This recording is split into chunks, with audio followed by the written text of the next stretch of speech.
Howdy, howdy, everybody. We are now in game mode. Let's see, where were we last week?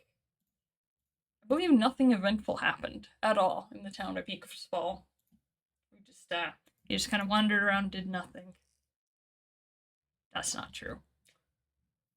Let's see, we start in the forest? Yes.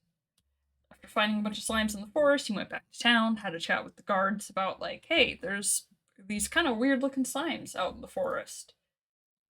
Got them dealing with that. You decided to invest in a trap. So remember that, by the way. I have that at the top of my notes.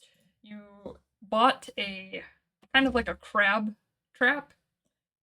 It's sort of like chicken wire and wood, but realizing that these slimes can kind of like, they're very viscous, they're good at moving through things. You brought it to the Scholars Guild, where you met a relatively new enchanter there named Ubrit, and they offered to enchant your trap for you. It's gonna take them 2 days, yeah, because we stayed 1 day the whole time last time. Yeah, 2 days from now they will have the trap enchanted, so that way it's almost like waterproofed, so that way slimes can't ooze through it. After you went and talked to Ubrit, you went down to the mining camps and chatted with the doctor, Dr. Hazewater, the Western Mining Camp again. He had a couple folks in the medical tent, but you were more interested in what he might have found out about, like, the goop he had curated from the body that was found the other day. While you were talking, and because it was getting later at night, you hear somebody slam through the door screaming for help, and two of the guards that had been sent down to kind of help the patrols around the mining camp came stumbling in with two of the miners, who the doctor identified as being the ones who originally brought the body in. They definitely had.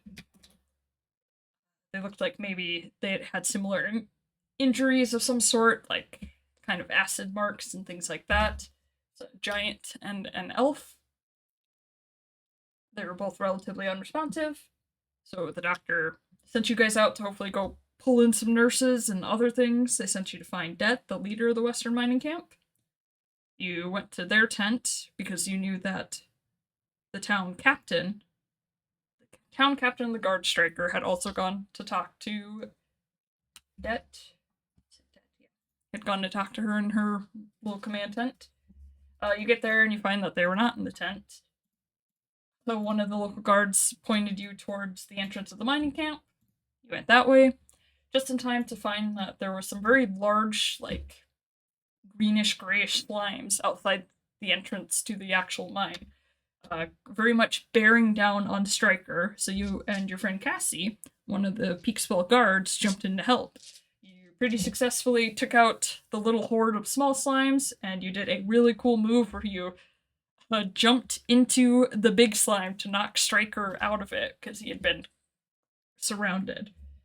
That is where we left off last time. All the slime. There was like a remaining slime that saved Stryker's ass. I'm sure he would have been okay getting digested by a slime. But yes, you successfully knocked him out. Stryker was listening and lurking. No worries, Jen. He definitely was looking a little rough. Not dead, but he's definitely going to need some repairs. In fact, that's where we're going to start today. You having literally knocked Stryker out of the slime and kind of exploding the slime in the process. Stryker is on the ground. We had some discussions about whether or not Clanks could gasp for air. I have decided in Clank lore that it's probably more of like, what is it, a psychosomatic reaction where they don't actually need to, but it's just something they're so used to being around that they do so. Not necessarily something that they have to do, but yeah, as you check on Stryker, kind of help him up from the ground, he's definitely stumbling a little bit. You can see that there's like good chunks of some of his outer shell. For reference, Stryker is a metal clank, a clank in Dagger Heart, if you've never played. It's kind of an analog to like a Warforged in D&D. They tend to be more I don't want to say robots, because they don't have to be metallic. They can be built out of various materials, but they're like animated golems. Golems would probably be a better way of putting that. But yeah, Striker is made out of metal. And you will see that good chunks of their like body have kind of been like eaten through, almost like a rust. Alright. So Dex is gonna say, you're okay, Striker? Looked like that thing tried to take some bites out of you. Striker will just kind of like, he looks almost woozy, which makes some sense. Do we know? I won't make you roll for that. He's definitely kind of like putting a hand over some of the areas that kind of got eaten away, and he seems very like preoccupied, almost like if you've ever seen somebody after a car crash or something, and they're not horribly hurt, but they're definitely shook. Like that's kind of where Striker's at. He'll kind of just nod, and you'll see Cassie comes running over as well. Cassie was helping do crowd control, but for Striker, it's definitely more of a like, oh, there's no longer something there that should have been there, but just various parts of the body. He seems to be relatively intact, which is good, but he's probably going to need some time to recover that, or in the case of Clanks, make repairs. As you're getting Striker up to his feet, you'll see Det, the small goblin woman who runs this. Would the doctor be able to help a Clank? Probably. I mean, most medical stuff in Daggerheart would be a nightmare just because of how many different species. I think it would be an either or. Should we drop some Clank lore? Clanks, like, they're built out of some parts of some sort. They can be wooden, they can be metal, they can be stone, various other materials, but they need, like, some sort of, usually a magical item of some sort to, like, animate them. I think for this world, I've decided, lore-wise, that Clanks require a little bit of, like, the soul, almost, of the creator to kind of, like, weave it together. Their physical body is quite easily repaired, which is good, because that seems to be what most of the damage is to his body. Anyways, as you guys are standing there, Det, who is the small goblin woman who runs this mining camp, there is a second one kind of a little east of there, but she's going to come running up. She had been kind of in the little ways back. There's kind of a residential area, so she was getting people away from the fight that was actively happening. She'll come running up and kind of like look at Striker and look at you and be like, "Is that it? Are they gone? What was that?" You can see kind of from the residential tents, people are sort of like kind of peeking over to see what's happening, especially now that the noise has died down. Sounds like we're pretty concerned about Striker. That's my question as well. I wasn't sure if the fight actually ended. Yes, last time you dove through you dove through the big slime and it kind of went, and then I think there was one remaining like medium-sized slime that kind of screeched and ran off, and Cassie took a whack at one of them. Yeah, there were two left. Cassie killed one of them, and then the other one like absorbed back into the ground. Hi, your name is Det, right? I don't think we were introduced. You met Det and Gil. And Gil was the slightly more hysterical one, which is understandable, as her camp was the one where a orc's body was found in the middle of the night. Det is slightly more composed, small goblin woman. You would have met her earlier in the day, but you've met a lot of people today, so she'll nod and be like, "Ah, yes, you're that new guard, right?" I don't think. I think it's actually the other way around. You were not properly introduced to her. She's just seen you running around with Cassie. She would know Cassie, because, as we've decided, everybody knows Cassie. For those who are new, Cassie is a giant pink furbolg with an affinity for, like, hot pink armor, apparently. Very extroverted, and a lot of the folks in town know her because she stands out quite a fair bit. I guess we may have just become a new town guard by helping. Oh, I'm a friend of Cassie's. I did some guard work in one of the towns near here. I'm just trying to help out. My name's Dex. Dexuru. You can call me Dex though. Yeah, Cassie at this point would come over and be very concerned about Striker. Striker is her boss essentially. She'll come over. Oh my god, are you okay? Are you hurt?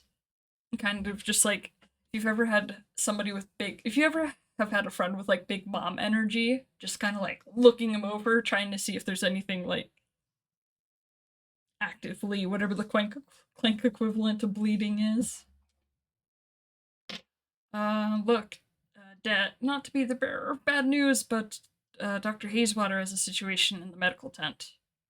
Licking thumb to rub a bit. Yeah, kind of like that, just like that, Mouse. Yeah, he's looking for some nurses to come help. Do you know where we can?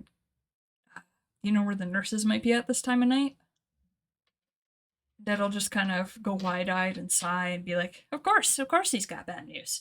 I'll tell you what, we may as well bring this one with, and she'll point at Striker, like, you think you can carry him? We'll get down to the tent and see what all is happening.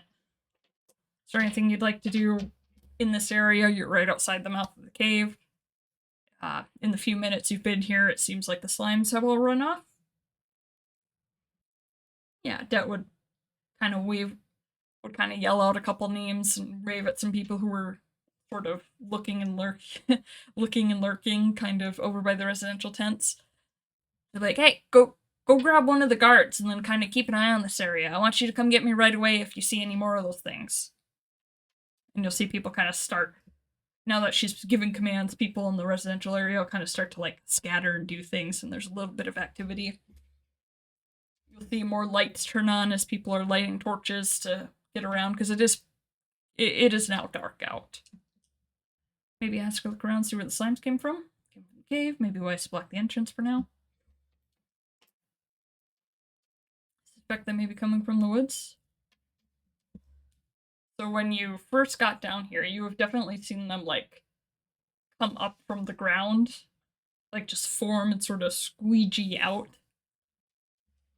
But yeah, they could be coming from the woods. They could be coming from the mines. You've seen them in a couple places now. For those who weren't here previously, Dex and Cassie went into the woods because they had heard there was some issues with, like, vegetation rotting. And they encountered a lot of slimes out there. Luckily, they were little itty-bitty ones and were not much trouble, but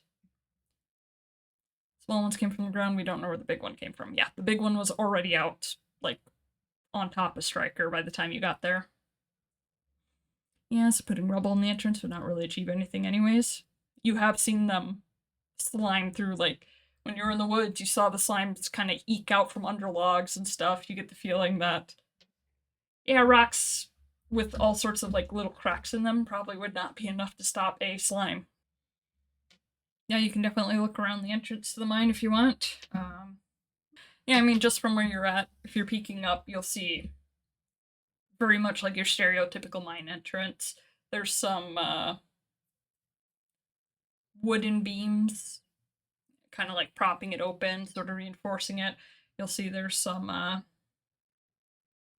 what would they have? Like wheelbarrows and carts kind of around for, presumably for moving dirt and ores. The ones outside the mine look like they're probably a lot of dirt. There's nothing that would immediately attract your interest, just looking at it from the outside, but you're free to investigate further. You'll see Cassie and, well, mostly Cassie. That's not very big. Cassie is kind of like, I think, well, I'm gonna do a roll for it. We'll see how rough Striker's looking. Yeah, I'm gonna say that a good chunk of, like, Striker's leg has kind of been, like, compromised, so he's not really able to put a lot of weight on it.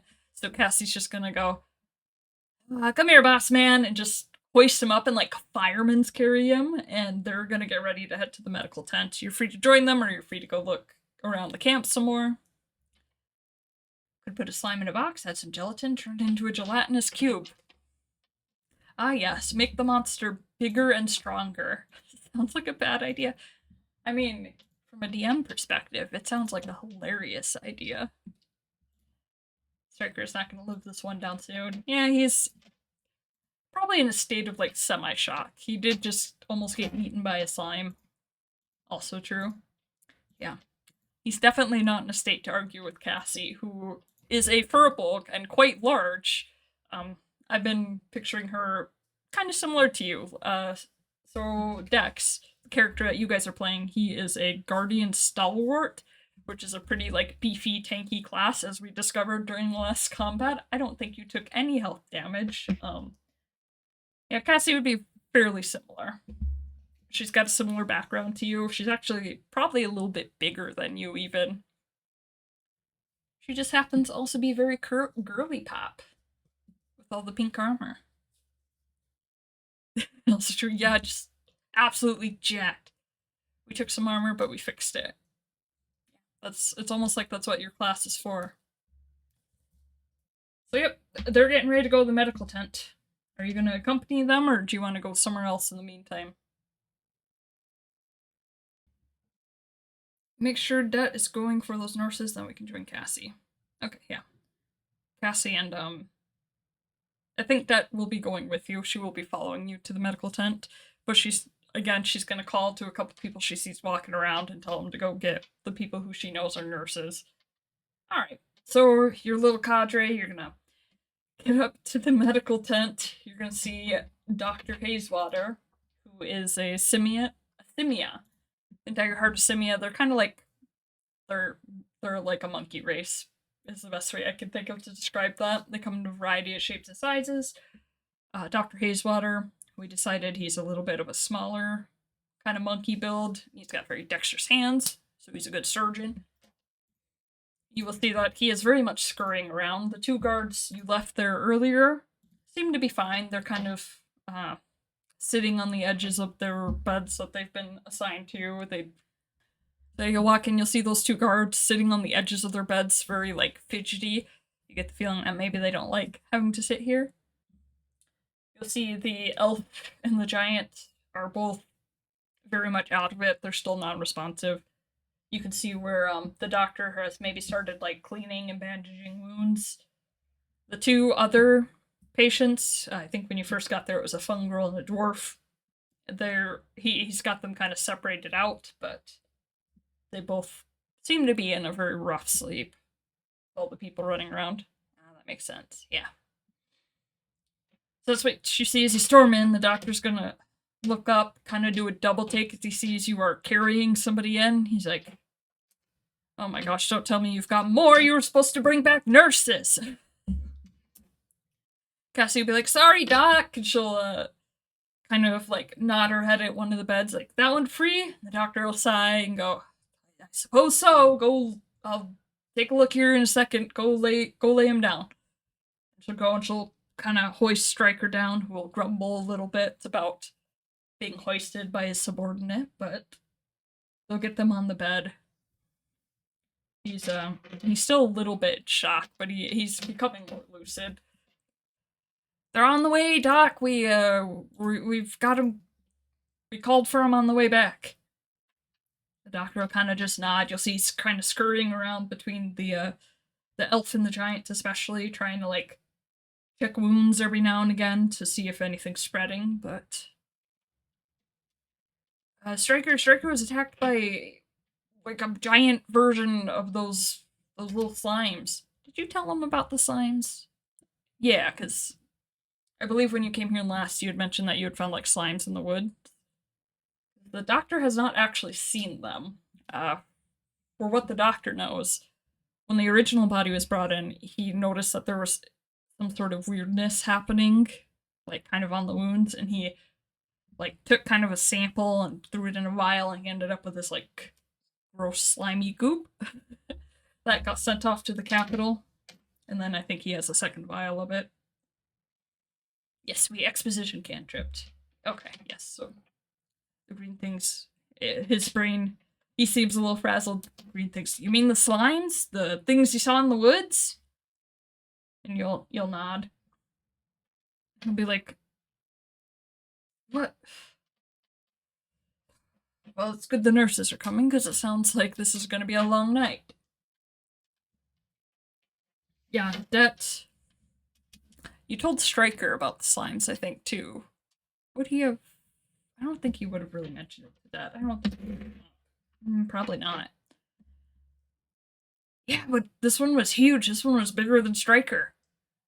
It was bigger than me, Cassiel added, kind of half jokingly. That'll kind of look like from the doctor to you guys, back to the doctor. Like, slimes, what are you talking about? Slimes. You think that's what did this? You think that's what got Gorin? The doctor is he's kind of only half paying attention. He sort of like waves him off, like, I don't know. That sounds like something you should ask the guards. Apologies, Step, but I'm a little busy here. And after a minute, he'll come over to Striker and kind of start looking at this. He'll mumble something about like the difficulty of working with clanks, because clanks are built, so they're always a little bit different.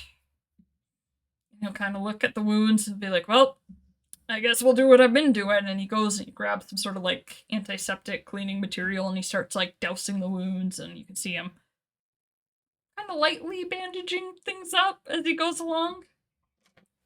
Is there anything you'd like to ask him while he's working? Or that? It'll probably be a couple minutes before the nurses get here, but I think the two guards will kind of be eyeballing you too. They'll be looking at Striker because they would absolutely know who that is. They'll be like, do you need our help? The doctor's gonna snap at him like, no, you two need to stay here at this point. Could ask if there's anything he needs. Yep, the nurses are on their way. That was the big thing he wanted, was just extra hands. How conscious is Striker? He's slipping in and out. And you can see the shock kind of like overtaking him a bit. Like his body seems to be settling as the doctor like cleans the wounds and kind of bandages them. You will note, pull out the nurse out of the nurse pocket. Of course, like that's what you do for a healer, right? Just keep them in your pocket. We're gonna do a roll. I want to see. Let's see. Would be probably like a knowledge roll. Knowledge is kind of your like analyzing or general knowledge check. I'm gonna do one of those. Wait. Alright, that is a 15 with fear. For those who haven't played, this purple dice right there, that is your fear dice. This lovely blue one is your hope dice. So you rolled pretty well, but it was with fear, so I will get a fear. And it's +0. I think you'll notice that whereas if you look at the elf and the giant, you'll realize that their wounds seem to have actually pretty much stopped, but they hadn't grown very much from when you saw them brought in. You will notice that Striker's wounds, up until the doctor cleaned them, seem to be expanding a lot faster. So I want to ask Det if she saw where that slime came from and what happened before we arrived. Ooh. Yeah, okay, that's good. Yeah, so you turn and you ask Det, did you see where that thing came from? And Det will kind of like come to her senses. She's been a little overwhelmed by everything going on. She'll say, well, yeah, we were Striker, he wanted to see a little bit around the camp, kind of get an idea of where there might be weak spots that we should be watching for. He said there was maybe some sort of like creature crawling around. We went and we walked past the mine and they just came up out of the ground. The big one just like was on top of him as soon as it appeared. It wasn't too long before you showed up, but yeah, it's kind of scary because there were people walking back and forth there. Gosh, it must have been all day. So for it to just pop up like that, I don't know if it was upset or we did something. It definitely seems to be happening at night more often. And you will remember that when the original body, when Goran's body was found, it would have been early morning, so the attack had happened during the night. So yeah, Det will tell you that it essentially kind of oozed up out of the ground, as you've seen them do a couple times, and instantly like turned and was on top of Striker. And then a couple of the little ones sort of just popped up around it. I think a lot of those appeared after you did. What type of mine is this? Det will kind of sigh and she'll go, I mean, there's a lot of stuff here, right? It's a big mountain. She'll tell you, it's a lot of raw materials for steel and weaponry and armor and stuff like that. We get the occasional bit of fuel that we find down here too, some coal and stuff, but it's mostly the metal ore. Huh. Kind of odd that it only went for Striker. I mean, he is all metal, I guess. And Dad'll kind of look at Stryker like she'd be like, "Why do you think that matters?" You kind of shake your head. Yeah, I mean, the ones in the forest seemed interested in me and Cassie when we were out there. I mean, I'm not made of metal. You kind of look at Cassie and she'll laugh. She'll go, no, me neither. Let's see. I'm gonna give you a roll with advantage. We'll make it we'll make it a knowledge roll again. So, for advantage in Daggerheart, you roll your duality dice, that's those two d12s, and then you roll a d6 on top of it. The d6 doesn't really add to the hope or fear, it just adds to you meeting the DC. What do we get? You got 4, 12. Your fear dice is rolling high, but yeah, that was a pretty good roll. That's more than enough. So I'll get another fear. And as you kind of miserate to yourself about what you and Cassie encountered in the woods, you'll look at Cassie and you'll see the glint of her bright pink armor that she has been wearing all day. And then you'll look at your waist and you'll see your shield that has metal around the outside of it, and your mace, which is presumably also made out of some sort of metal. And Cassie's longsword, which is also metal. Ah. Oh. It's always been metal. Oh no. Oops, all clanks. But yeah, you remember that hot pink armor that we were talking about? The hot pink chainmail shirt that Cassie is wearing right now? Cassie will kind of stop. She'll look down at her shirt. I think it's been a long day, so maybe it doesn't click for her right away, but as you kind of like, oh, maybe you do the thing where you go, wait, ooh, ooh, ooh, and you like point at her shirt, and then you kind of like point at your maul, and she'll go, ooh, like she'll join in as well, doing the like excited pointing at each other. Oh my god, she'll say, it's the armor, the armor. Should make a lot of sense considering you were in the woods. And there's not a lot of metal in the woods. And the tools, the stuff, all the stuff that's gone missing. That will definitely be catching on at this point. She's like, you think they're after the metal? I don't know why they're out there ruining mushroom patches, but down here they seem to be eating the metal. Definitely seems like it. Also hanging around remind where metal ores are mined. I mean, you'll kind of gesture at Stryker laying on his bed. I mean, that's a lot of metal. The doctor will kind of frown as he's hearing that too. And he'll kind of like look at the elf and the giant, like, it's like, yeah, that seems to be part of the puzzle, but maybe this is something separate. The acid. It's I don't know if you've seen, but he's gonna go to the elf and he's gonna kind of very gently pull back some of her bandages, and he'll be like, you know, this was very similar to Goran's body when they brought it in. It almost looked like something was eating away at the skin, but once I cleaned it out, some of that goop, it stopped. Note to self, put away all metal things before going to sleep tonight. Don't want to wake up engulfed in slime. You say we need to catch one earlier? That was an idea last time before you had come down to the mining camp. People were thinking maybe about going to the woods to maybe try and catch one and see what it was all about. Your trap is currently being enchanted though, because there were plenty of holes for a slime to escape out of. Like I said, I was envisioning kind of like a crab trap, like one of those kind of wooden ones with the chicken wire that you like throw in the ocean and catch it again. There's a Scholars Guild in town. Yeah, the Scholars Guild tends to concern itself with the study of magic. There's a specific type of like rogue magic that kind of permeates the world, but they're very knowledgeable about magic in general. Put a big metal thing in the trap to lure it. With contacts to know about organic stuff. Yes, because you brought... Now, Dr. Hazewater had basically cultivated a little bit of goop from the first body that came in, and he had brought it to the Scholars Guild, who were like, well, this isn't really our area of study, but we know people do more like biologic stuff back in the capital city, so they had sent it there. You have yet to hear back about that.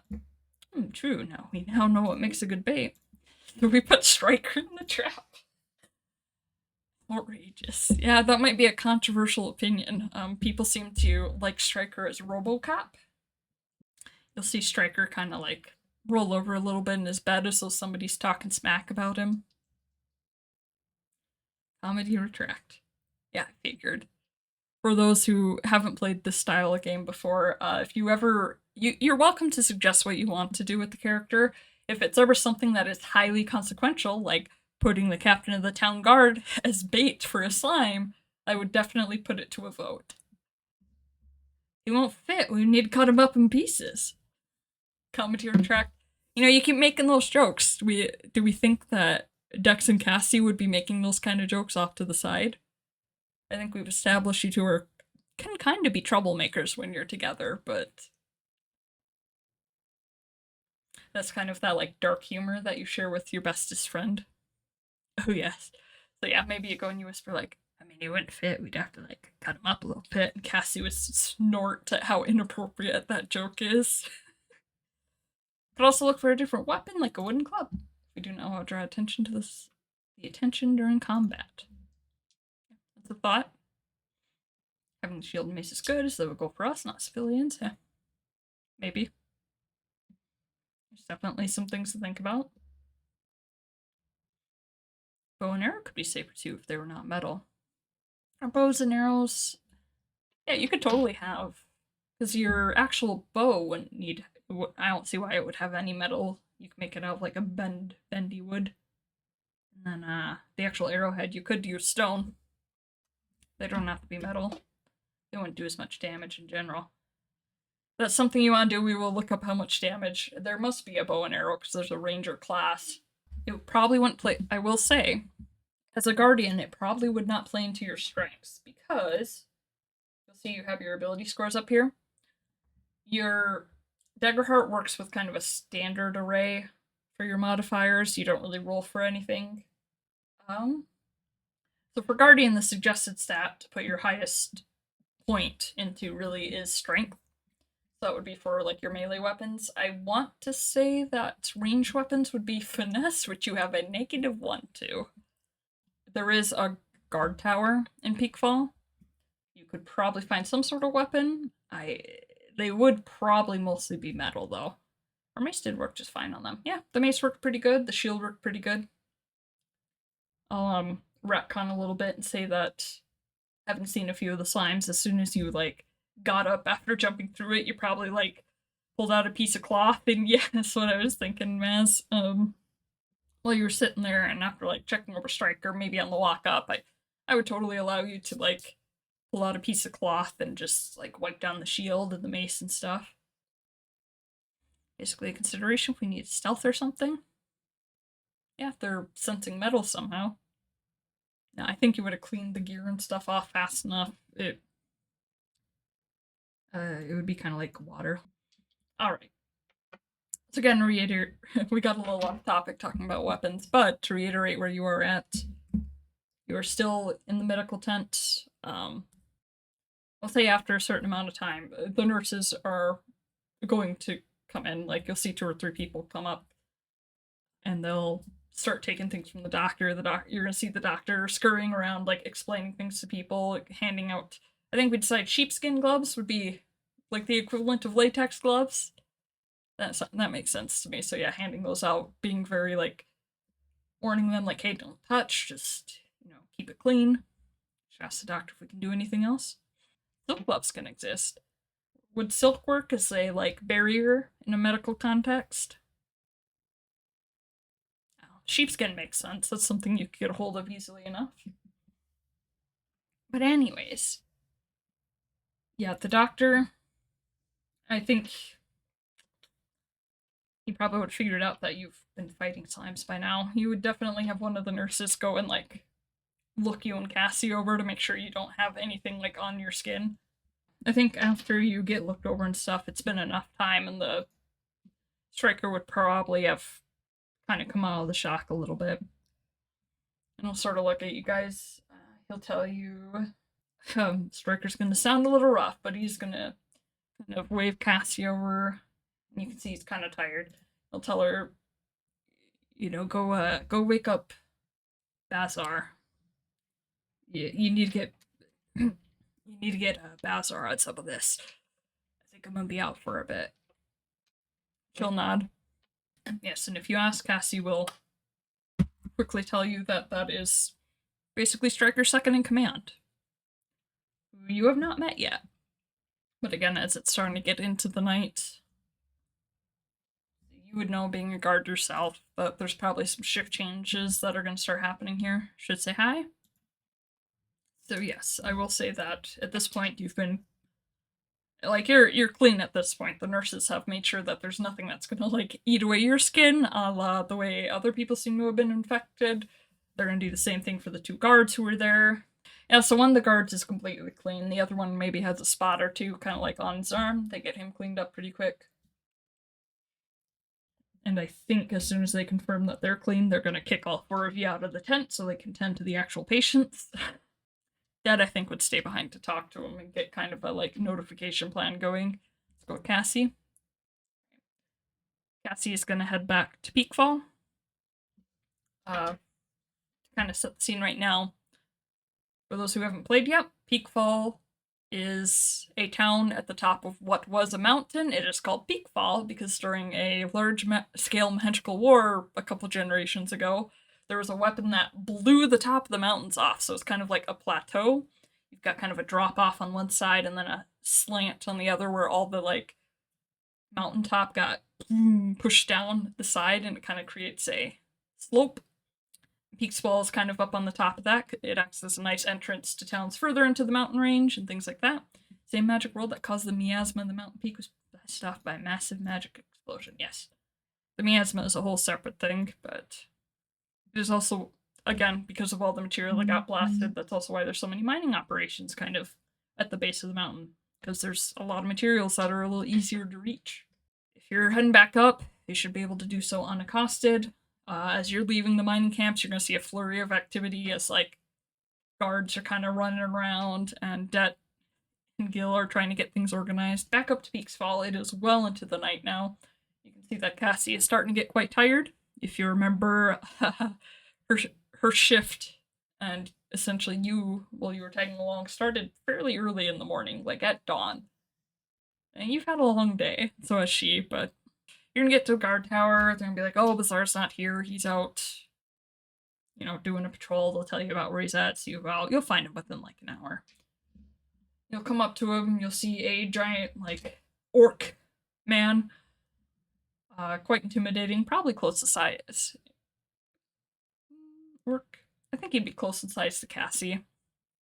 And he'll kind of do a double take as you walk around the corner, because again, Cassie is a giant pink furball, so she attracts attention. And he'll kind of, like, raise a hand, and Cassie will raise a hand and kind of, like, start trotting up to him. Cassie is gonna exposition cantrip about what happened in the camp.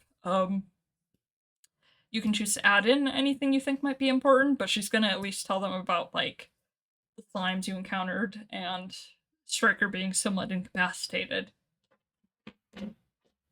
I'll ask, is there anything you explicitly want to make sure that he's told outside of that?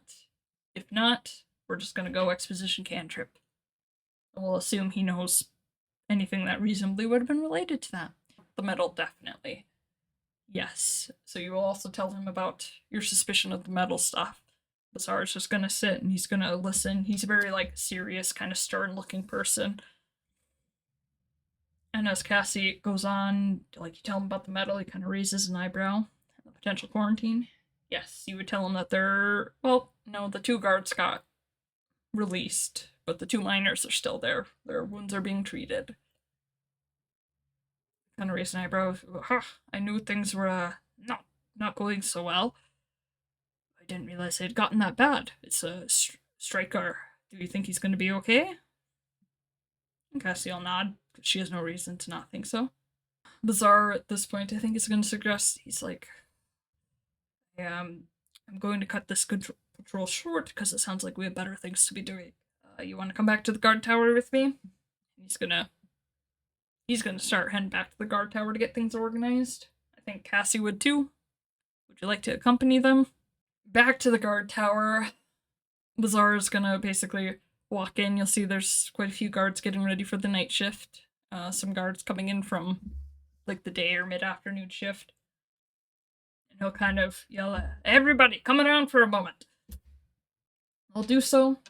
And he's gonna start giving orders like, I need some people to get down to the mining camps, and we're gonna up some patrols around the city and things like that. He's gonna do basically a debrief. He's gonna call a couple of the more senior guards in and carry them off to a room. You're gonna exposition cantrip to them too, I'm assuming, because that's what he's gonna do. He'll have, Cassie will chime in now and again to clarify a few details, but you will have a cadre of senior guards who now kind of know what's going on.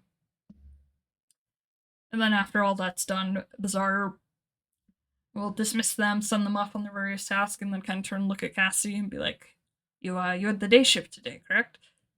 Cassie will nod. He'll be like, you must be tired at this point. You can take your leave, but I would appreciate if you come back in early tomorrow. Cassie will kind of, yes, sir. She's gonna get ready to basically head home for the day, hopefully take a nap. You would know her well enough to see that she is getting quite winded. Winded? Gassed out? Are you gonna go? Cassie is gonna just assume that you're coming with her. If you would like to tell her otherwise, there are some inns in town, but you two are childhood best friends, and there's no reason she wouldn't open her house to you. Yeah, let's make a snack at her home and then go to bed. Excellent. Make it back to her house, no problem. Again, you can see there's slightly more guards than you would expect to see. Get back to her house. What kind of a snack do you guys think you have? I believe last time we decided that furbolgs probably do it primarily veg. Cassie has a whole house? Cassie is a pretty experienced guard, so you and Cassie were guards together in the town. Excuse me. In the town of Selgren, which is both of your hometowns. She got bored of small town life essentially and moved to Peakfall, which is a little bit bigger. And she's very good at her job. I mean, like, just because she's girly pop doesn't mean she can't pack a wallop. She's quite strong. She's pretty smart. Is it also pink? I don't know. What would it take to make pink paint? I could see it being, like, made of brick. Like a pinkish brick. That would be pretty cool. It's probably not hot pink, but yeah, definitely kind of that, like, girly pop vibe in the house, too.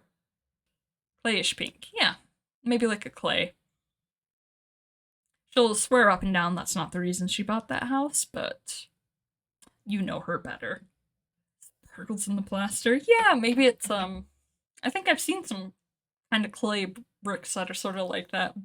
During the day when you're walking up, maybe you saw, like, as the sunlight catches it, or even as you're walking up now, the torch lights, as they flicker, it kind of creates this little bit of a sparkle on her house.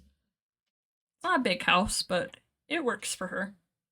As you guys kind of are settling in for the night, you're presumably talking about, various things, maybe about Selgren. What do you think is... Well, you guys were both town guards in Selgren. What do you think is one of the silliest, incidents you had to respond to? Right? Maybe you had to, like, go help a farmer get his wagon unstuck from the mud, something like that. Like, what... Tell me a silly incident you responded to. Cabbage-related incident, yeah? Okay, so as you're sitting down, and you're kind of, like, both plopped in chairs after running around all day, there's just a moment of silence, and then Cassie kind of goes, hey, Dex, remember the cabbage thing? Somebody stuck in a chimney?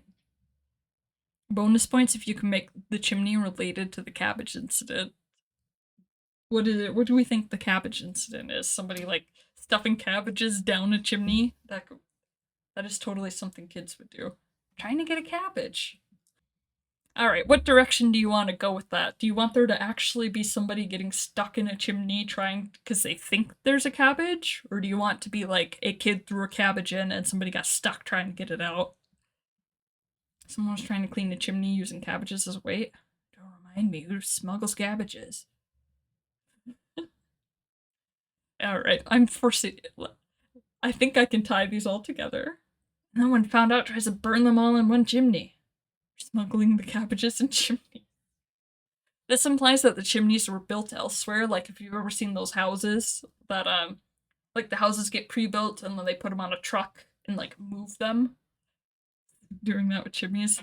I like the thought of there being a cabbage cart and somebody trying to clean the chimney. So they tie like a rope to the cabbage cart, hoping it'd be a nice counterweight. And then something happens and it like flips the cart and cabbages go all over, and it just like ended up being this whole segue into like, oh, they were illegal cabbages. There was like bad stuff in the cabbages and things like that. Like a cabbage smashed on the ground and they found what's like a PG equivalent of somebody smuggling drugs. Maybe there were some like illegal magical items or something in there in some of the cabbages. So yeah, it like busted out a whole smuggling operation. See, we can make this work. Like just a almost like a sitcom series of events.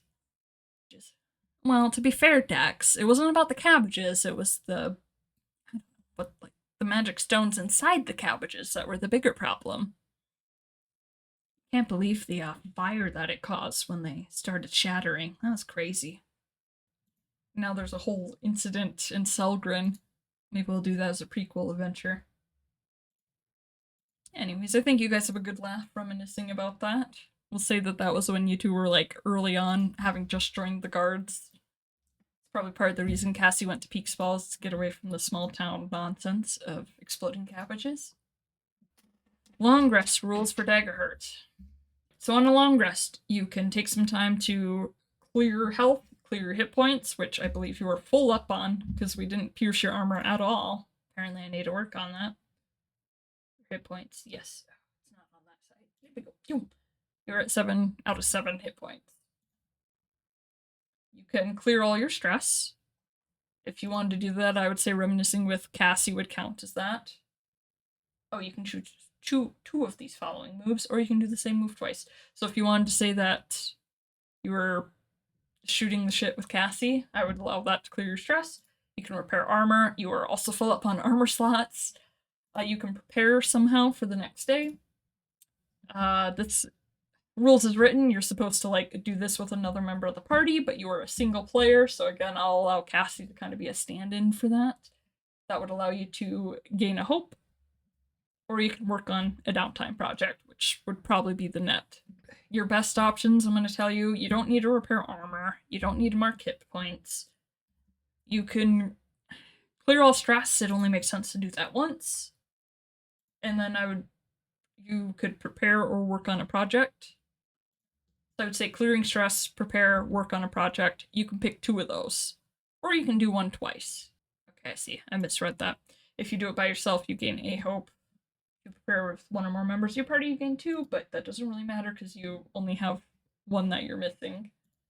Clear stress, work on the net. Excellent. Okay, so you get all your stress slots back. For those who have never seen this overlay before, I basically, the more symbols you see, the symbols are how many you have available. So like you have 6 armor slots, you have 5 hope currently available, you just got back all your stress, and I have 5 fear. Jeez. You know, I was loaded on fear for a while, and then we did a fight, and I gave a very expensive move that didn't pay off as well as I thought it would. Oh well, it was fun. Alright, excellent. So we will say that you put a little bit towards that net. Do you think you're like adding weights to it, or weights like on a bolo? Yeah, kind of like that. If you wanted weights, or if you wanted, I don't know what else would really work. You can think of something that would somehow improve a net. I'm happy to hear it. We're on to the next morning. Actually, there's something I wanted to do. I'm gonna ask for a presence reaction roll. So a reaction roll, it's kind of like a saving throw in D&D. It does not generate hope and fear. You are just trying to meet a DC.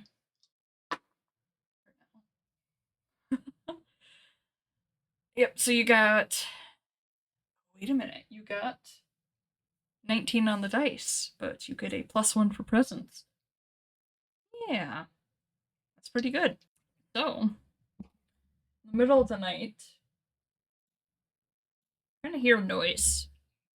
This like weird, low, super low, almost imperceptible, like groan or bellowing noise, just a noise randomly in the middle of the night. No, I've got other things in control. Don't worry about it. It's fine. It's nothing.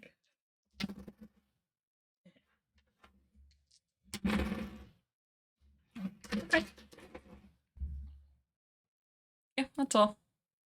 Low noise in the middle of the night. You wake up in the morning. Cassie is already awake, probably making some breakfast. She's going in for the regular morning shift. How's it going, Dex? You sleep well? She's making, I don't know, what's a good, like, breakfast meal that's semi-vegetarian? Oh, so part of me says grilled asparagus, but I don't think that's a breakfast food. This is fine. Yeah, it's fine. Don't worry about it. A quiche? You think a furbog would eat eggs? I've been picturing furbolgs as more like vegetarians because they're supposed to be kind of like a bovine-based race, which raises some interesting questions about the use of leather. That's a good point. Yeah, I mean, just thematically, it could totally be like a tofu or alternative kind of deal. You are a fawn, so I imagine you would probably lean towards the vegetarian too, but you're also an anthropomorphic race, so I'm not gonna get too picky about it. You sleep okay, Dex? I've got some breakfast down if you're hungry. Green protein shake. Yeah, oh, spinach. There you go. Like a spinach shake. I don't know how that would work. You could totally like make a paste, I bet. You'll see your like, what do they call it? I can't think of the name. The little thing, it's like a bowl, and then there's usually like a clay or a stone. Mordor? Yeah, that. Take the spinach in your hands and you shake it. Yes. And then you just stuff it in your mouth. Oh yeah, I slept okay, Cass. Did you hear anything last night? And she'll kind of shrug, be like, should I have heard something? I mean, you do kind of snore bad, Dex. You should really get that looked at. Not seem to know what you're talking about.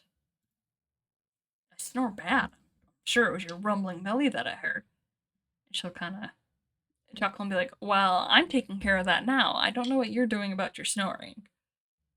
Anyways, here I got some spinach protein shake. PM. So kind of pour some out in a glass. You want some? Hand it to you as you come out of the room or wherever you were sleeping. I think we said it's not a big house. I think it's single story, and she's got like maybe a bedroom and maybe like a slightly smaller room off to the side that you were staying in. Yeah, she's giving you that. She's just gonna kind of generally chit chat. She yeah, I'm probably gonna go down to the guard tower again right away. I'm assuming after last night they're gonna be quite busy. You know, if you want to come help again, you're free to, but I understand if you're busy. I'm not sure where you're going before you're passed through here, but I'm sure this is a different tone of green as the oozes, right? Green? Let's see. We'll say odds it's the same, evens it's different. Evens. Yeah, you do have a moment where you see it and like you do a double take because you've seen so many vials of like gunk lately. But no, it is definitely a different color. I mean, once you rub the like bleariness from your eyes. Do you think Dex is a morning person? Cassie is definitely a morning person. She's very like bright-eyed and bushy-tailed. Well, the trap won't be ready until tomorrow. Yeah, Cassie was with you for that, so she should know what you're talking about. And she'll kind of go, yeah, we'll see. That Uber guy's kind of a jerk, isn't he? Wonder which part of the city they plucked him out of. Ubrit, if you remember, was kind of... He's definitely new to Peakfall. He was stationed there by the Scholars Guild and definitely is, like, not thrilled about it. If you don't have anything you want to do right away this morning, you're free to sit and chit-chat with Cassie, but she will be going to the guard tower. You're also free to try and do a divide and conquer if you want. Go back down to the mining camps. There was the Western Woods where you first encountered the large group of smaller slimes. I'm trying to think of what else there might be. I guess there's the two west mining camps, but he just isn't used to the warm personality of us mountain folks. Cassio nod and go amen to that. What do we think? Are we following Cassie or did we want to go do our own thing? If there's something for those who are relatively new or maybe haven't participated before, it's okay. If you give me, like, you don't need to know exactly what you want to do. If you have a vague idea, feel free to throw it in the chat and I can kind of talk through what your options might be. Don't worry about being like saying something that's going to get you in trouble, because if it's something that's going to be really consequential, like, oh, I think Dex should jump off a cliff, I will put it to a vote before I allow it to go through, so it'll be kind of like a group decision. Think of chat as more brainstorming. So as you're walking, you're kind of passing through parts of town. Relatively quiet morning. You wouldn't know anything is wrong, really. As you kind of pass through the market square, you'll hear people grumbling about the low availability of mushrooms again, but nothing seems to have exploded. Looks good. You'll make it down to the guard tower unaccosted. You walk in, you'll see Bazaar. He's at Striker's desk. Striker's kind of got an office sort of off the main area. And Cassio, like, you guys at this point will be able to walk in because everybody knows who you are, or at least they know who Cassie is. You see Bazaar, he's at his desk, kind of like writing some stuff. He's very much like Striker was the other day, with like a hand on his forehead. He looks like he's been up all night, which he probably has been. He was working night shift. He'll definitely, Cassio kind of walk in, doing a little like salute. Morning, Bazaar, how's it going? Anything explode during the night? Bazaar look up and go, nothing more than usual, it seems. Just getting some notes written out here. We're kind of spread a little bit thin with all the things going on, so after you guys finding stuff in the forest, we haven't really had a chance to go check, so I'm sending some letters out to the nearby towns so they know to keep an eye out and let us know if they see anything. And the Scholars Guild is also coming down to check out the area near the mine. They don't seem super interested, as it's more of a biological monster kind of thing, but hey, it kind of helps reassure people. And Cassie will ask while you're standing there, you heard anything from Striker? Is he still stuck in bed? Bazaar will kind of nod and be like, yeah, he was pretty awake this morning from what a debt sentiment messenger up here, and it sounded like he was a little more awake.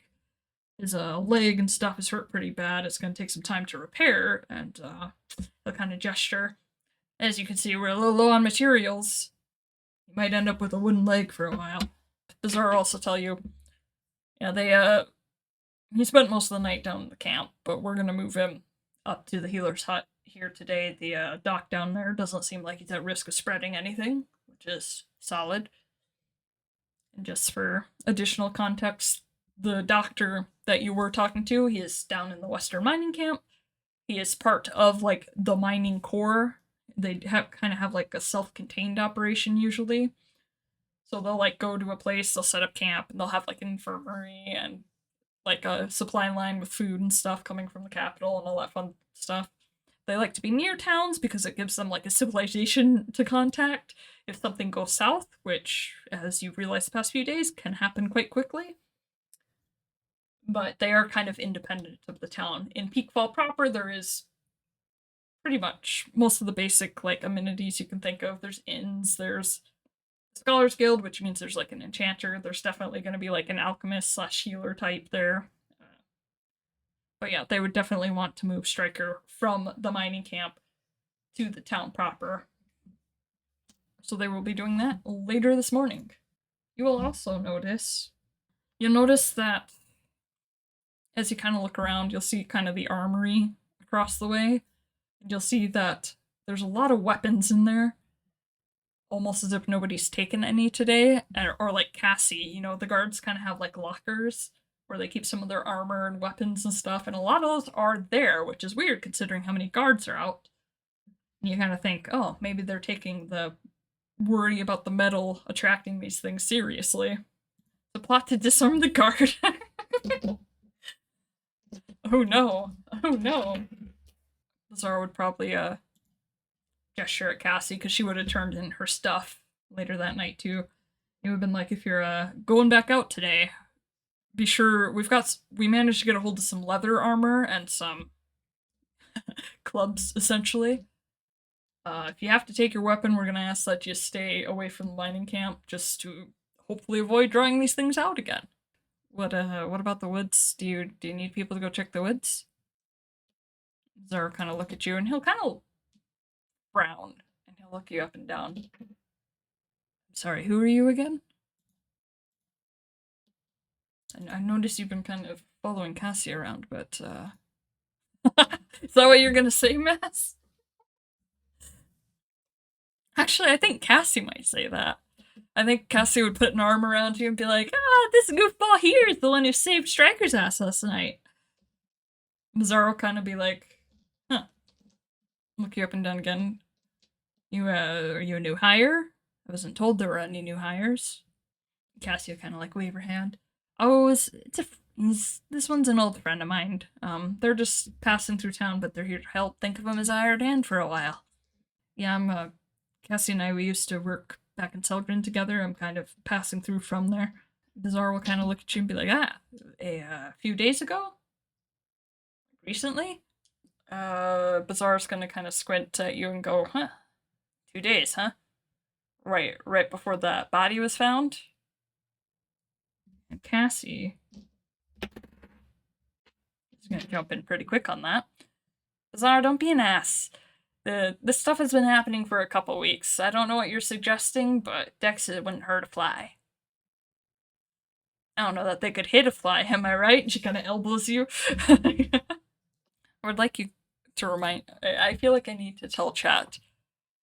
Originally, I had asked if they knew any of the guards there, and chat had described an old friend of theirs from town. Like, that was Cassie was a creation of chat. Cassie has saved you from many, many, many presence checks.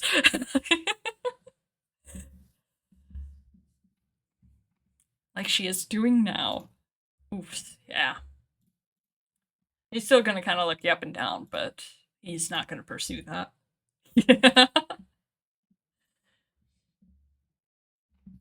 Maybe we'll do an It's a Wonderful Life episode without Cassie and see how well this goes for you.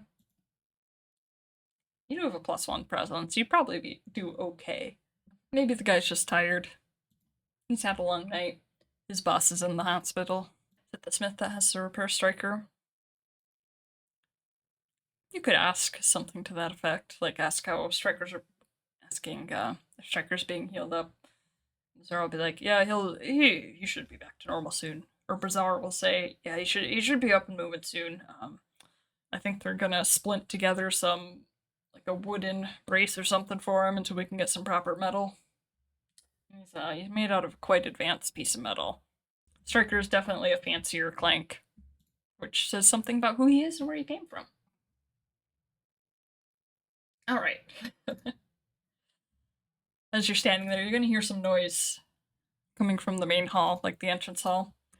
Yeah, as you're standing there, you're gonna suddenly hear, like, almost a dwarven voice, female dwarven voice, coming from the entrance area. And like you're just gonna hear shouting. They're gonna be like, hey,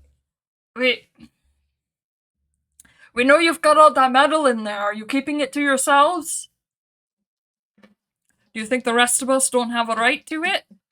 And you're gonna hear one of the guards trying to like talk this person down. Like, I don't know what you're talking about. Like, we need you to get out of here. We're kind of busy.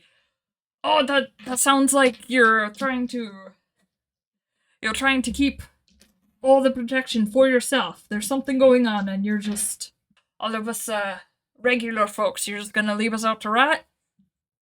Bizarre's gonna kind of look past you to where the shouting's coming from. You probably can't see it from this angle, but you can definitely hear the shouting. You'll hear...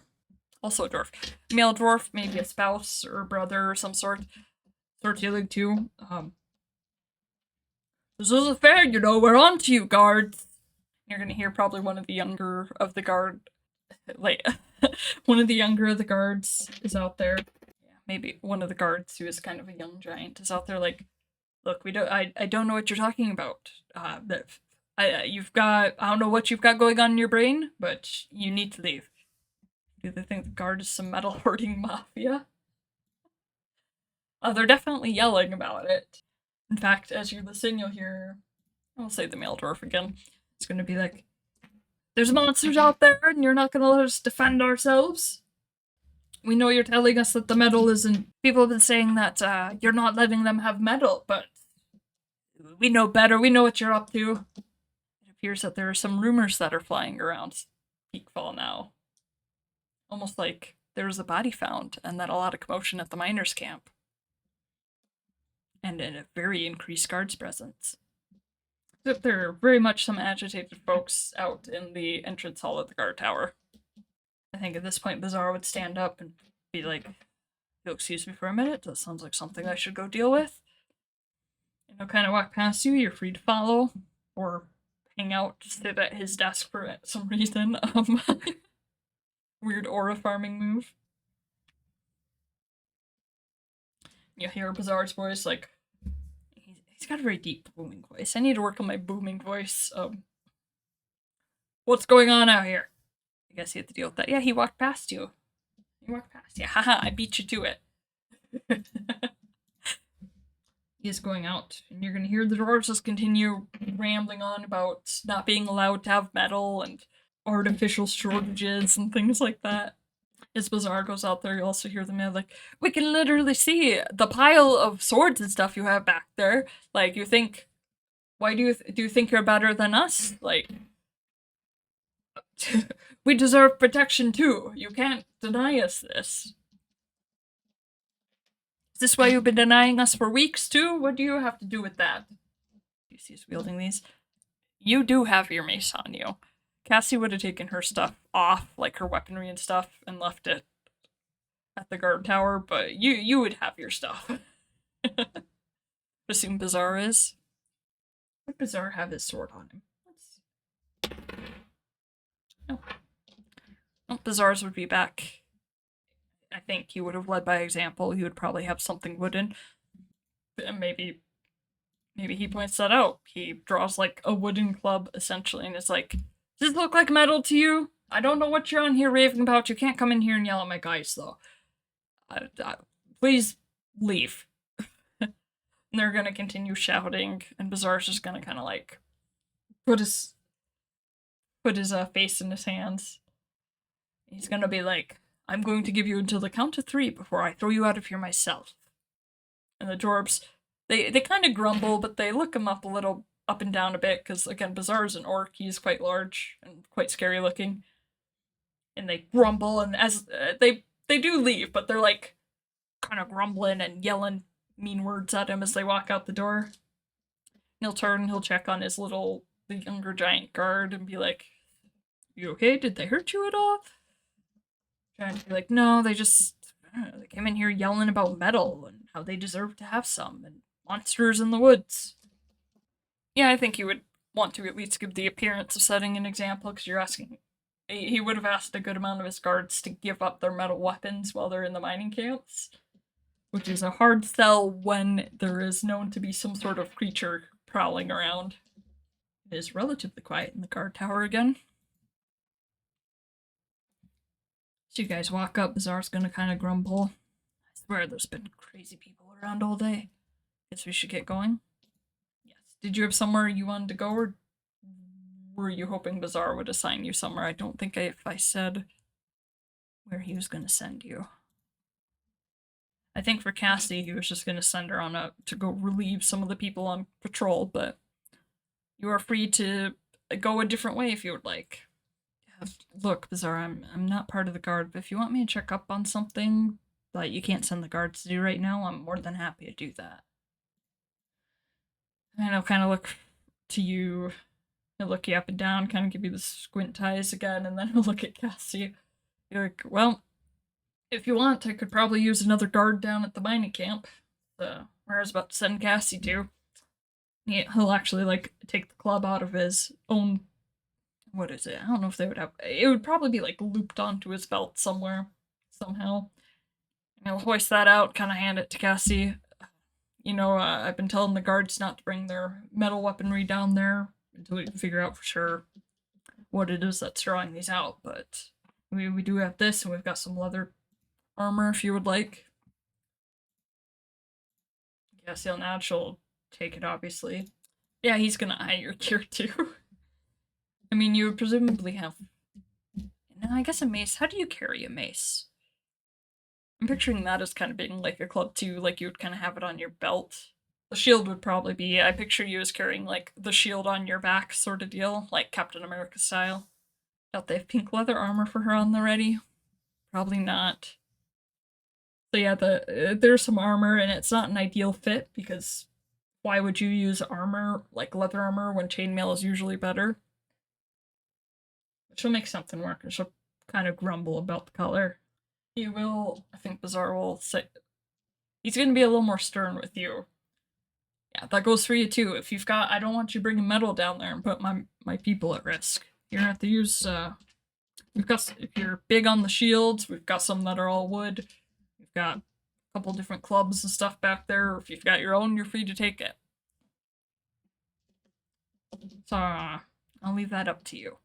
If you are you gonna tell him that you're gonna leave it like at Cassie's house, or are you gonna bring it with you? Think we'll play nice? Yeah. The shield, I think that would just be a straight swap. I think it's pretty reasonable. I'm picturing your shield as having like metal trim around the edges to kind of like make it more durable around the edge, and you can use it to like smack things because your shield does have a damage dice to it, and maybe like some of the metal in the center too. But they will have some that are basically just big planks of wood, like heavy wood. And I don't think I'm gonna punish you for that, because the big benefit of the shield is you get an armor, which is reasonable for a wooden one to do. So you're gonna do that. You're gonna take the club. Are you leaving your weapons? Because that was kind of the big thing he's hinting at. Like, I don't want you bringing metal down to the mining camp where we just had a metal clank get attacked. Heck, you can even make a point of leaving it there too. Cassie's stuff is there. You're free to throw it in her locker. It will allow you to leave your stuff. I'm not gonna. I'll change the shield too, so I remember that you swapped it, but I'm not gonna change the actual value of it. Shield. Boom. People here understand how abilities work. Are you asking about how you roll damage? And if we tell me the armor thing is an ability? I view that as more of like a narrative mechanic, if that makes sense. Like, I don't think I don't think you have like an ID card. You can just be like, oh, yeah, here's my bare bones feature. You're obviously not wearing any armor. I mean, I feel like the barbarian types would be common enough that you'd be like, yeah, that's a choice, but for those who are not familiar with Daggerheart, one of the abilities you can take early on is called bare bones. So when you choose not to have armor of any sort on, you get a bonus to your base armor score, and it messes with your damage threshold, which is basically how many hit points you take once you take a certain amount of damage. Without metal is fine for me. Oh, do you think you say it in kind of a cocky way? Like, do you just kind of like wink at him? Thumb my chest once. Metal's fine for me. I assume bare bones is what you were talking about, but I think we've chatted occasionally about what we think Dex might look like. I'm picturing somebody who's maybe not like huge bulk. Like Cassie is definitely like bodybuilder build, like obviously very strong. Cassie is like bodybuilder bulk, like she's just big obvious muscles. I pictured Dex, like I personally am picturing Dex as more of a like calisthenics, like very lean but obviously very muscular kind of build. You're not like tiny by any means. You would be a little bit shorter than Cassie, but chat is free to correct me on that if they think that Dex is just freaking jacked. If you look at your stats, you do have a plus to agility, which is what makes me think a little more lean. You definitely have very strong legs. Lean is good, yeah. Yep. Like I said, more of the calisthenics build where it's like there's definitely functional muscle there. You just don't have the bulk. Alright, so we have swapped weapons, we have swapped the shield. They are safely stored in Cassie's locker at the guard tower, along with her hot pink chainmail, which she's very disappointed to leave behind, and her long sword, which I think we determined was also had a little bit of a shimmer to it. I love this for Cassie. Alright, so you are now kitted out with no metal. You are free to go to the mining camp if you would like. Bazaar will kind of... Bazar? I'm gonna have to dedicate myself to a pronunciation. Bazaar's gonna kind of look at you and kind of give, like, a grunt of approval. You still kind of... You get the feeling he's not super comfortable with you yet, but... Maybe you can soften his heart. She also said Cassie is her bestie. Cassie is kind of everyone's bestie. You're like her bestest bestie. Oh, maybe. Something I could roll for in the background. That would be funny. You'll see there's a guard or two coming back as you pass them on your way down to the mining camp. Eastern mining camp. Cassie's going to the Eastern mining camp. So just again, to kind of set the scene, there are two mining camps as you come down from Peakfall. One goes off to the east, one goes off to the west. The west is where the infirmary was. It's where you were during the fight last night. It's where you were most of last night, actually. The eastern mining camp is the one where Gordon's body was originally found. That is run by a different goblin, a very gender non-conforming one, named Gil. That, like, there over on that side, you'll see that there's just as much activity on that side as there is in the western one, but Gil and Det have definitely been, like, coordinating to try and figure out what the heck to do. As you come into town, let's see, I will retcon that a little bit and say Bezura told you to go check in, like, maybe they have somebody sitting in at the, like, big management tent. There would definitely be, like, an office for Gil and for Det in each camp. Yes, buddy, I know. Got a kitty yelling at me. Yeah, he would have told you to go check in there. That's kind of where they're coordinating some of the guard activities for the mining camps out of. Yes, you walk in. Gil is not there. They're probably out running around. But you'll see that there's somebody dressed in kind of similarly to Cassie with the, like, leather armor and carrying, like, a club. They look quite tired, but they'll look up as Cassie comes in. Kind of, like, wave, do a little salute. Morning, Cass. You here to take a shift? She'll nod. Yeah, me and my buddy Dex here. Where Lazar said to let two of the guys go. You're good to cut them loose. Just tell us where we need to go. And he'll kind of nod and he'll be like, okay, yeah, I've got. You want to go relieve the guys down by the main mine? Again, just like the western camp, there's going to be like an actual entrance to the mine that's kind of reinforced with wood and stuff down there. They've got 2 people posted, which is perfect, because 2 of you came down here. So yeah, if you want to go tell them, they've been out there for a while. I think they'll be happy if you let them go. Free to ask any questions you want. As I said, Gil is not there, probably out. There's a good chance that they're out at the other mining camp trying to coordinate things, but as you walk around, as you walk down to the mine entrance, is this the mine where Striker was attacked? Striker was attacked outside the western mine. You were on the eastern side right now. Just kind of going, they did post guards there are currently 2 guards at the mouth of each of the mines right now. And as you get down there, you'll also notice that there's kind of like, like barriers put up, just kind of the, like, little traffic barriers almost put up in front of the mine. It would appear that they have closed the mine for the time being. You're going to hear some more rumors. You're going to hear some of the miners on this side because they were not immediately witness to the attack. You hear people talking like, oh man, I think maybe they're just trying to get out of work over on the western side. Like, Goran, I think Goran just got by somebody who was mad at him. You're going to hear some wild rumors that are like, oh, I think the king's behind it. I think he's trying to do some sort of, like, population control. Obviously, he's trying to, like, murder a bunch of people and, like, get away with it. And people kind of dismiss that, but rumors are flying here almost as badly as they are up in the main town. In fact, maybe more so. Tinfoil hat stuff, yeah. Yep. So you get down there, mines are closed. The guards you're relieving will basically confirm that for you. Like, yeah, Gil and Det have decided to close the mines for now. It's just not worth the risk. Which sucks because that means there's now no ores coming in or out. But oh, I take off the tinfoil hat. That's metal. Suddenly, a slime drops from the sky right on his face. Free to relieve the two guards, who look quite happy. You get the impression they were a little nervous. They are standing outside a mine where, where a similar situation happened.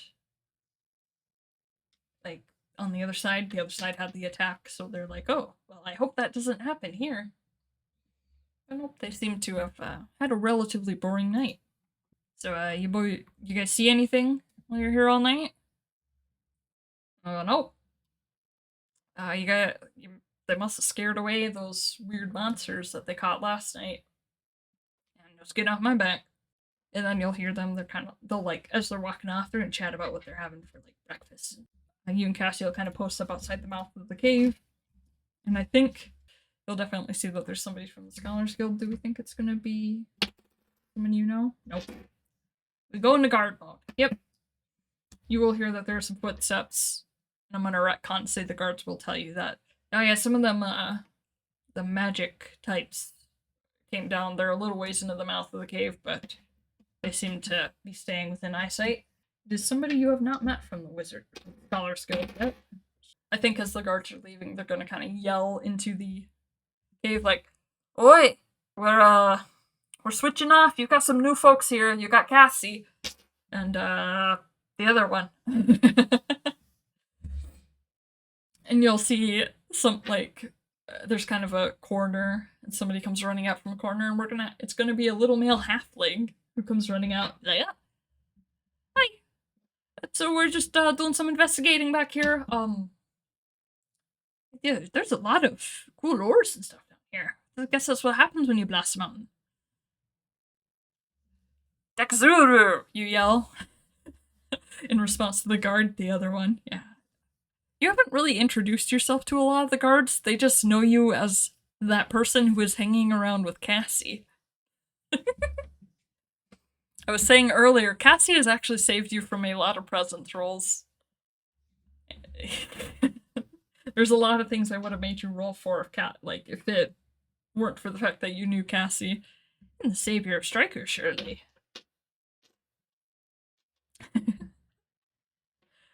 The halfling go, "Oh yeah, I don't know how well you know Cassie, but I heard that she saved Striker last night."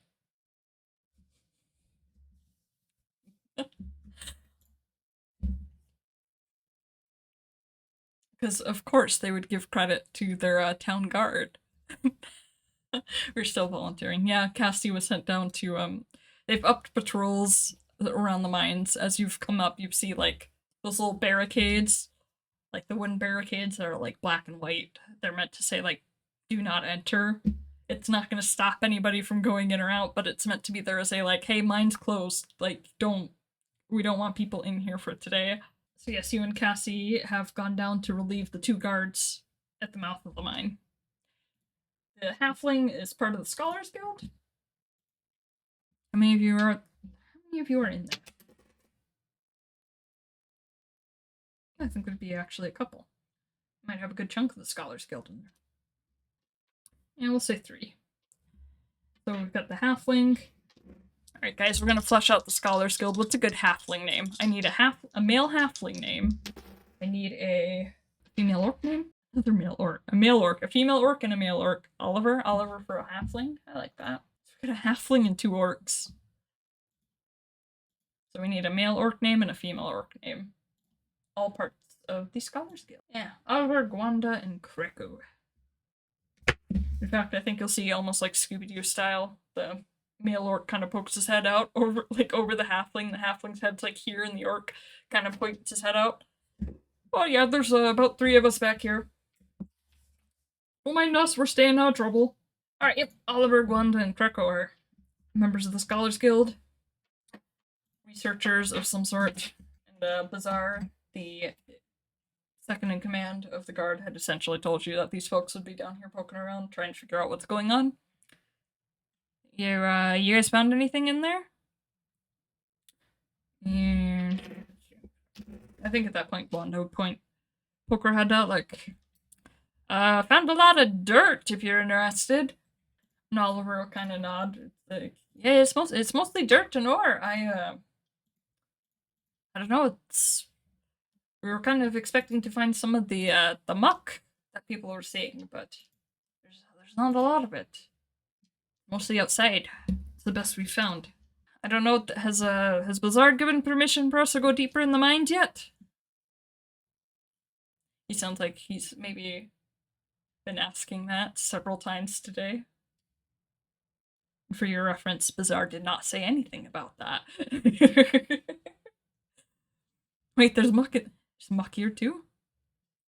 Wait, you mean there's did you find some of that muck out here? And we think Greco. I mean, we kind of found a little bit of it out by the storehouse and places like that. Just little traces of it, trace amounts. If there were any of those things here, it hasn't been for a few days. I imagine they're having more luck over at the other camp, but we drew the short straws. So yes, they will tell you that there have been trace amounts found, which kind of tracks with what you found. Yeah, he didn't say anything about going deeper in the mine. Oliver will kind of sigh. Yeah, of course he didn't. I've been trying to get him to allow that for like the past few hours, and he just something like, I can't spare the men. Like, oh, it's not as important as keeping the mine secure. Gosh. Freaking God. He's gonna go like grumble as he gets back to work. Go on to roll her eyes. Don't mind the little one. He's just he's got a touch of the cave madness, I think. And she'll kind of like pop him upside the head. Not their fault. I fought that big goose. It wasn't just Cassie. I was there too. Those things are nasty. Oof. I'm sorry, I'm mixing my accents. How do we do Dex? I picture Dex as being a little more soft-spoken. Hey, I fought that big goose. Those things are kind of nasty. I think the smell is still sort of in your nose. You dove through it. Yeah, I can see why he doesn't want you to go without some guards. They're not to be messed with. And Oliver will continue grumbling, like he thinks we can't take care of ourselves. We've gone to places far scarier than this. Greco, I think, would be a little younger. He's a bit on the younger side as an orc. You tell him, like, you've been to scarier places, allegedly. Yeah, they'll dismiss themselves. They'll say, anyways, we're here trying. If it tried to eat Robocop, I would be frightened. Yeah, we already went through that. They gave Cassie lots of credit for saving Stryker. Oh, that allegedly. Yeah. That was Kreko talking. Kreko was a little younger. This is probably, you would know, as part of the lore, that many of the people from the Scholars Guild, like, a lot of them come from the city. They're usually sent out to, like, establish camps and things like that. This is actually one of the less dangerous things that the Scholars Guild do, is being sent to a, like, well-populated, controlled area. There are definitely more dangerous things that the Scholars Guild gets up to. That's what we get for letting Cassie carry him. Cassie was fast. Cassie came up with it first. Plus, like, it's her boss. We were just talking about this. I think we've determined that Dex is a little leaner, right? Like, definitely still got a lot of muscle mass, kind of like a calisthenics kind of build, where they're very lean but very strong. Cassie is just obviously strong. Cassie is like bodybuilder bulked out, which does have its benefits when you're trying to like carry someone. We never skip leg day. Yes, you definitely, for those who wonder why we're talking about leg day, as a fun, you have a feature called Green Leap and Kick. So basically you're very good at jumping around, and you can add in, depending on how well you roll on an attack, you can add in some damage with a kick. You also have Forceful Push, which I think we have decided is going to be part of your kick, sort of. It's slightly different, but you can like push somebody when you land a successful melee attack. I just think it's really funny the thought of you drop kicking somebody. Wiry, yeah, kind of. Wiry Wiry feels really thin. BMX biker calves. Yeah, yeah, exactly. Somebody who does a lot of squats. You definitely do a lot of jumping. I mean, you're basically a mountain goat. You grew up in the mountains. Cassie is definitely more like bulked. So you're posted at the mouth of the cave. Well, if you find anything in there, we're right here. And just a shot away. Scream if you need us. Guando kind of like wave. They disappear back into the a little ways in the line. They're not going far, but as you're hanging around, you're gonna see you can kind of see the residential tents off in the distance, and you can see that there's a couple, not a lot, but you'll see that there's a couple of clanks wandering around, and they seem to be like packing up tents. And at this point, you will notice that like the metal clanks are being guided out of the camp. You can flag down, a guard will kind of walk by, one of the guards like on proper patrol, and you can ask them what that's all about, and they'll tell you, oh, yeah, they seem to be worried about the metal folk here. I think they're letting some of the wooden ones stay, but yeah, the metal guys, they're kicking them up to Peakfall for now. And yes, that is a direct result of Striker being attacked. You'll notice that even because the camp itself has some guards, they're not like, they're more rent-a-cop versus actual proper guard, but they've been outfitted. You'll see they have a lot of like makeshift wooden weapons. One or two of them might have like a stone tied to it. Metal clanks were kicking these mines. So again, there would only be a couple. As I was saying earlier tonight, I view like it is very expensive to make a clank. So clanks who are made out of like metal or fancier materials, they're a little less common, and they tend to be like a little higher status. So they would have been like a manager or something. So those handful of people in the camp would be evacuated. There are definitely more of the clanks you would have seen would be more like wood or stone, made out of materials that are a little easier to get a hold of. So they probably weren't working directly in the mines, but or a craftsman that is more involved in the specialist job. Yeah, that kind of deal. Like I said, that says something about Striker and where he came from, that he is made of metal. As you're standing there, you're gonna hear kind of a surprise shout from Oliver. As you hear Oliver shout, I'm going to have a presence reaction roll from you. Ooh. That's a crit. There we go. So it was a reaction roll, which means you don't get... I think you still get to clear the hope and stuff. It's the beginning of the day, so yeah, I'll give you the hope, but everything else is fine. A crit, which is awesome. Yeah, as Oliver shouts, you're gonna hear again, significantly louder this time, and kind of echoing. You're gonna hear this coming from deep, deep within the mine. And I think that's where we're gonna stop for today. On a crit, as you definitely hear this noise coming from definitely inside the mine.